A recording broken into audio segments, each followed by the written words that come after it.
Skont survey xjentifiku li sar mill-Gazzetta llum, madwar 60% ta' dawk li pparteċipaw wixbu li ma jaqblux mal legal notice li jimpona l-gvern dwar id-daqq tal-mużika fil-Belt Kapitali.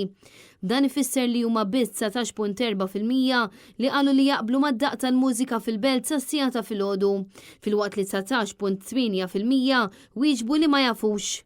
Il-maġġoranza ta' dawk il-votanti li ma qablux mal legal notice li ġiet imposta mill-gvern mingħajr l-ebda konsultazzjoni huma dawk il-persuni ta' bejn il-51 sena u 65 sena, filwaqt li madwar 32% li vvutaw favur id-daqq tal-mużika fit-toroq tal-Belt sa kmieni filgħodu kienu żgħażagħ.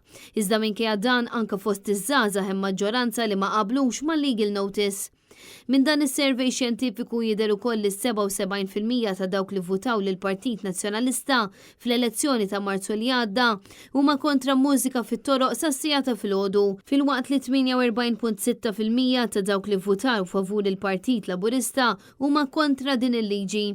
Dan is-survey wera wkoll kif il-gvern ta' Roberta Bela ma jimpurtax mill-opinjoni tan-nies wis aktar ta' dawk li appoġġjaw il-partit tiegħu stess. Dan għaliex skont is-survey tal-illum huma biss 26.7% tal-votanti Laburisti li jaqblu ma' din il-legal notice.